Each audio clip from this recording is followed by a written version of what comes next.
Namaskar students, today we will continue our chapter for distribution of continents and oceans.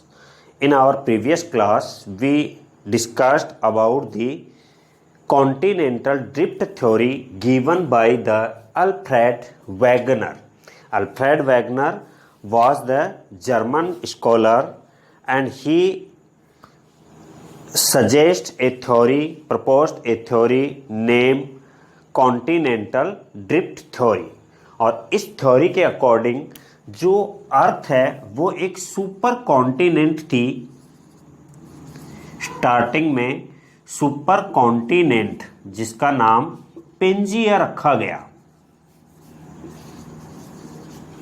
एक super continent था Pangaea. और इस Pangaea के चारों तरफ जो वाटर बॉडी थी, surrounding water body is called the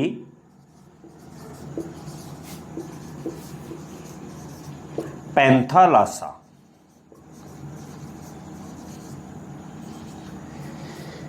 एक सुपर कॉन्टिनेंट, इस सुपर कॉन्टिनेंट के चारों ओर water body, the name of water body Panthalassa, and the supercontinent is called the Pangaea. After some time the supercontinent splits in two parts, एक अंगारा land और एक Gondwana land, जिसे अंगारा लैंड को नॉर्दर्न पार्ट जो है उसे अंगारा लैंड या लॉरेशिया भी कहा गया और इसे गोंडवाना लैंड कहा गया। इसके बीच में जो वाटर बॉडी थी वो टेथिस थी।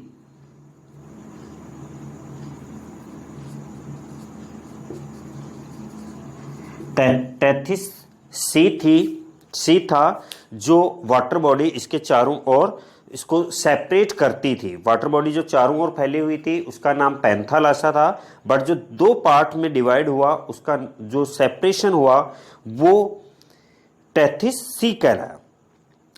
तो both Laurasia and as Gondwana land are separated by a narrow and shallow sea known as Tethys Sea. The entire landmass of Pangaea was surrounded by Panthalassa. चारों तरफ से ये पैंथालासा से घिरा हुआ था। Wegener assumed that some part of Pangaea drifted westward, some part drifted equatorwards. Wagner ने कहा कि कुछ पार्ट जो था वो वेस्टवार्ड की तरफ खिसका और कुछ पार्ट जो था वो इक्वेटर की तरफ, इक्वेटर लाइन की तरफ खिसका। This process of in the upper Carboniferous age about the millions 250 millions year ago, Laurasia and Gondwana land came nearer to each other and peninsular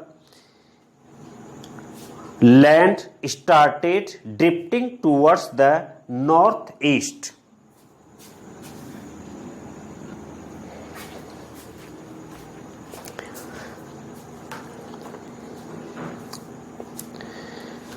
Came to the nearest peninsular India, started drifting towards the northeast. The size of Tethys Sea become smaller. तो धीरे धीरे वो जो peninsular part की तरफ खिसक रहा था, टेथिस सी की साइज थी, वो धीरे धीरे कम होने लगी।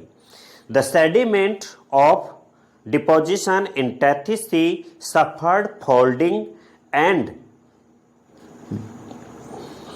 Himalayas and Alps were form.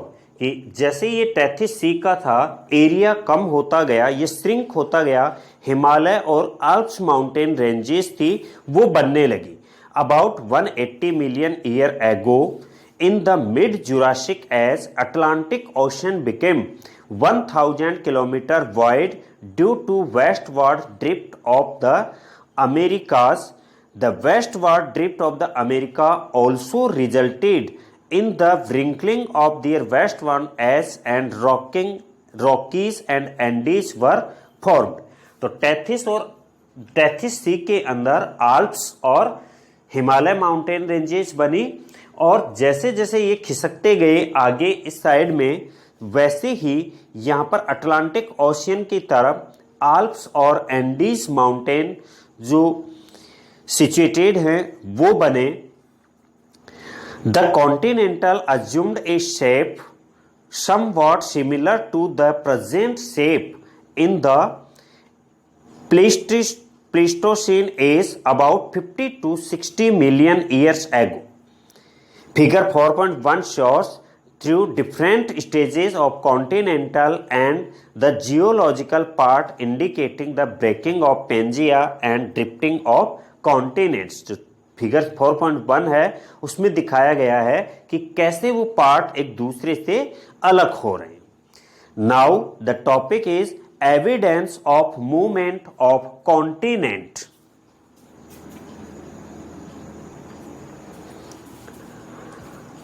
According to Alfred Wegener, some evidences of movements of continents, अर्थात अल्फ्रेड वैगनर ने कुछ एविडेंस दिए कि ये जो कॉन्टिनेंट्स हैं वो मूवमेंट करते हैं टाइम टू टाइम, जैसे ओवर ए लॉन्ग पीरियड एगो। जो सिचुएशन पहले थी वो आज नहीं, और जो आज है वो आगे भी नहीं होगी। तो उसने एविडेंसेस दिए कि कैसे ये कॉन्टिनेंट हैं वो मूवमेंट करते हैं।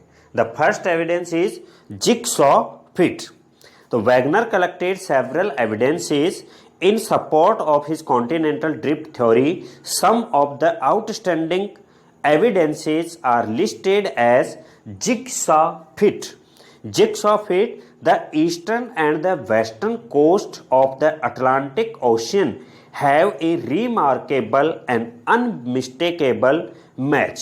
अर्थात वर्ल्ड का मैप हम देखें तो अटलांटिक ओशियन जो एस की शेप में है, इस अटलांटिक ओशियन के वेस्टर्न कोस्ट और ईस्टर्न कोस्ट दोनों साइड की जो मैचिंग है वह रिमार्केबल और अनमिस्टेकेबल है। Map produced by Bullard using a computer program in 1964 showed that the best fit of the Atlantic Ocean was found not on the coast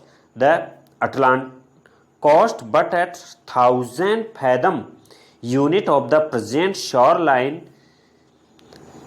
It means कि इनके बीच में अगर इस वाटर को डिस्प्लेस करते हैं और कंप्यूटर से एक पिक्चर जो इसको मर्ज किया गया, तो दोनों को जब अटैच किया गया 1964 में, तब पता चला कि बिल्कुल एक जैसी सिमिलरिटीज है। ऐसे लगता है कि दोनों एक ही लैंड के पार्ट थे, और it is called the jigsaw fit evidence.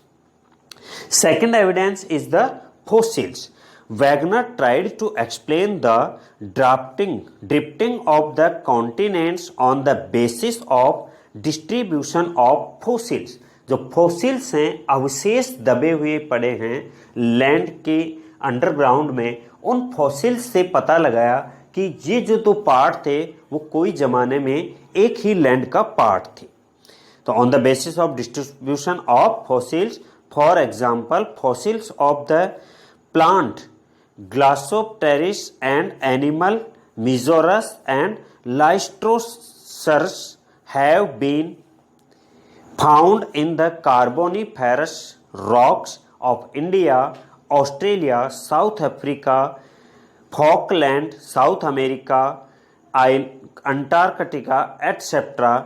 These are widely separated areas such as a distribution can only be explained by the accepting the concept of continental drift theory. इसका मतलब है कि fossils जो इन areas में पाए गए वो fossils same type के हैं। जैसे कुछ फॉसिल्स कार्बोनिफेरस रॉक्स में इंडिया में मिले, कुछ Australia, south Africa, south America और फॉकलैंड आइलैंड, अंटार्कटिका यहाँ पर मिले, और वो फॉसिल्स एक ही टाइम पीरियड के हैं और बिल्कुल उनमें सिमिलरिटीज है। तो इससे पता चलता है कि कोई टाइम में वो लैंड जो थी वो एक ही लैंड का पार्ट थी। Third point is the geological matching. There are gold deposits within river alluvium in the Ghana coast of Africa, but there are no source rocks in that region. अर्थात वहां पर घाना coast पर जब gold की mining की जाती है तो वहां पर जो एविडेंस मिले हैं कि वो जो रॉक्स हैं वहां सोर्स ऑफ रॉक्स उनका नहीं मिलता है, लेकिन वो फिर भी वहां फाउंड होती है।